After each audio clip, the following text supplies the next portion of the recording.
Dari warung beli koyo, mari kita pulang.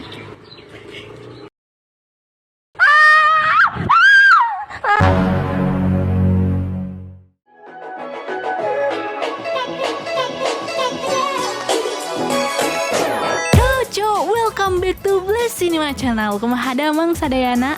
Hari ini Mimin akan menemani kalian dengan mereka film yang berjudul The Journey Home yang rilis tahun 2014. Sebenarnya sih judul asli film ini Midnight Sun, tapi lebih populer dengan judul The Journey Home yang mengambil latar tempat di Arktik, daerah yang diselimuti oleh lapisan es dan salju tebal di utara Kanada. Film ini bercerita tentang Luke yang tak sengaja bertemu dengan beruang kutub lalu melakukan perjalanan panjang untuk menyelamatkannya. Gimana sih serunya perjuangan Luke di film ini? So, langsung aja kita masuk ke alur filmnya. Let's go!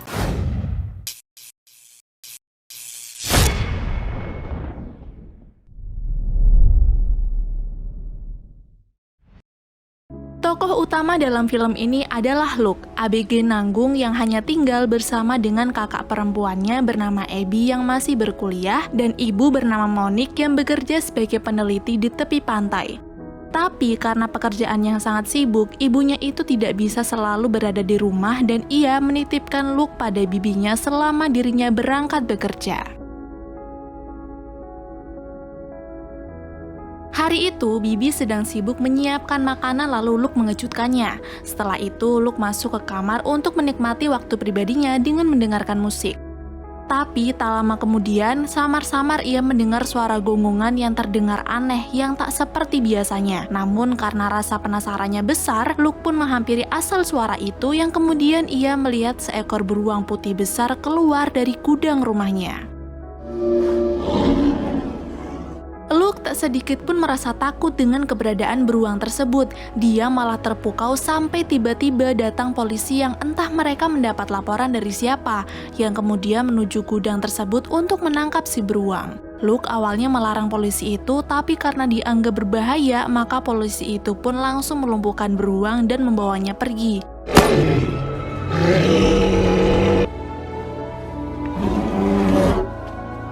Lalu sebelum pergi, salah satu polisi itu kemudian menjelaskan kepada Luke kalau beruang tersebut akan dibawa ke habitat aslinya sebab jika dibiarkan di sana akan lebih membahayakannya. Selepas polisi pergi meninggalkan gudang, Luke mulai membereskan kekacauan yang ada dan masuk ke gudang. Terkejutnya ketika dia di sana mendengar sesuatu lagi. Saat Luke mendekati asal suara tersebut, ternyata masih ada beruang lain dan Luke yakin kalau beruang kecil itu adalah anak dari induk beruang tadi.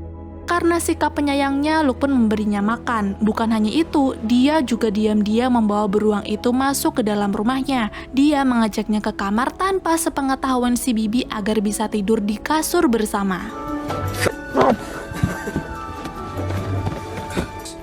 My shoes.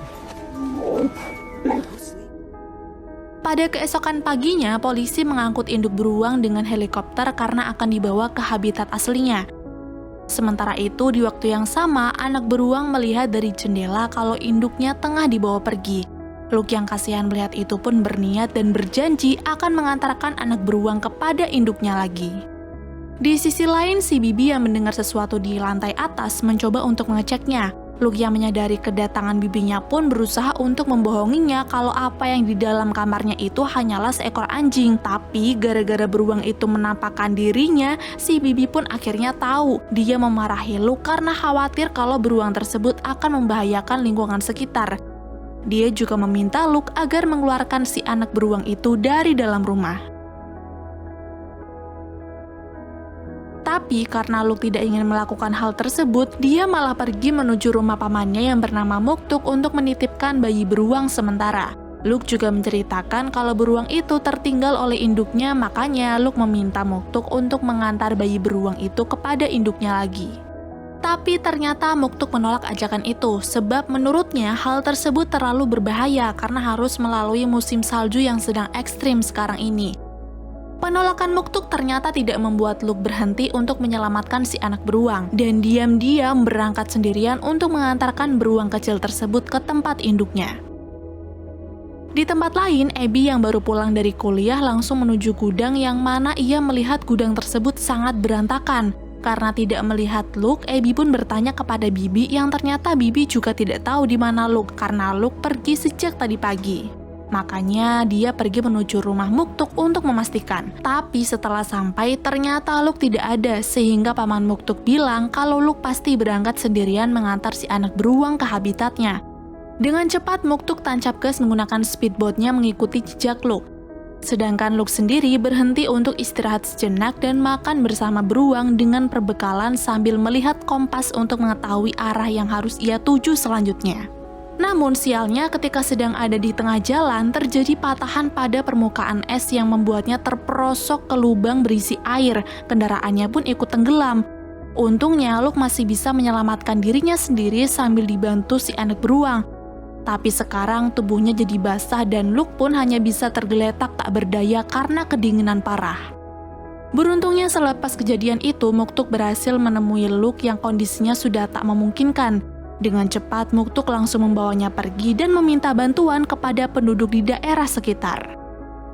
Singkatnya, setelah melakukan perjalanan berkilo-kilometer, akhirnya Muktuk menemukan pedesaan yang diisi oleh suku Inuit. Kedatangan mereka juga disambut baik oleh suku tersebut. Luke yang sekarat kemudian langsung mendapatkan pertolongan dengan mendapatkan pelukan dari dua wanita suku Inuit. Lalu karena hari sudah gelap, Muktuk dan Luke memutuskan untuk ikut bermalam di sana dan bermain bersama si beruang yang kemudian mereka beri nama Pizu. Esoknya, Luke dan Muktuk mulai bersiap untuk pulang, tapi sebelum itu Luke diberi kenang-kenangan oleh salah satu gadis yang menolongnya. Kenangan itu berupa kalung keberuntungan dengan liontin berbentuk tulang ikan paus. Sementara di rumah, Abby menghubungi ibunya untuk memberitahu tentang Luke yang sedang mengantar si anak beruang. Abby dan Bibi juga kemudian melaporkan hal itu kepada polisi, sedangkan ibunya yang sudah mendengar kabar buruk tersebut terus merasa gelisah sampai tak fokus bekerja. Kembali pada Luke dan Muktuk yang masih dalam perjalanan, ketika mereka melihat ada pemburu, Luke merasa sangat khawatir karena takut beruangnya akan dicelakai, namun ternyata semua masih aman-aman saja. Dan di tengah-tengah perjalanan, mereka terpaksa harus berhenti karena tiba-tiba badai salju datang. Mereka juga memutuskan untuk berlindung di tenda dadakan agar terhindar dari badai tersebut. Namun kesialan menimpa Muktuk yang harus terseret angin kencang bersama tenda itu sampai hilang tak terlihat. Sedangkan Luke masih bisa selamat dari badai salju berkat insting Pizu yang membawanya ke sebuah bongkahan es yang membentuk gua. Di tempat lain, ibu yang baru saja pulang dari kerja langsung menuju ke kantor polisi untuk menanyakan info Luke dan Muktuk. Akan tetapi tim pencari masih belum bisa memberikan jawaban karena pencarian ditunda sebab adanya badai salju yang tiba-tiba datang. Ketika badai sudah mulai mereda, Luke dan si beruang mulai keluar dari bongkahan es. Tapi ternyata lempengannya terpisah dengan lempeng utama hingga dia dan si beruang kini terombang-ambing di lautan lepas. Melihat Muktuk ada di seberang sana dan baik-baik saja, Luke pun berteriak meminta tolong. Namun Muktuk tak bisa menolongnya karena terhalang lautan es yang dingin dan dalam. Muktuk hanya bisa menyuruh Luke menunggu dan ia sendiri akan pergi ke kota untuk meminta bantuan. Dalam kesendiriannya, Luke menyadari kalau pemandangan sekitarnya yang indah dan menakjubkan itu ternyata juga bisa menyeramkan. Selain itu, karena hawa dinginnya semakin mencekam, Luke mencoba membayangkan dirinya sedang berada di pantai yang panas agar suhu tubuhnya bisa tetap hangat. Singkat cerita, paman Muktuk tiba juga di kota dan langsung menuju ke kantor polisi. Di sana, ia bertemu dengan Monique, Abby, dan Bibi yang masih dirundung kecemasan. Di waktu yang sama, Pizu masuk ke dalam gua es untuk mencari makanan dalam ransel milik Luke. Dan Luke yang sedang menanti bantuan itu pun tiba-tiba ikut masuk. Tentu saja orang-orang yang akan menjemput pun tak bisa melihat keberadaan Luke. Tapi Luke yang mendengar ada suara pesawat melintas dengan cepat keluar dan berteriak. Dia juga berniat untuk menembakkan suar, tapi karena pesawat itu sudah pergi jauh, Luke pun merasa akan sia-sia saja.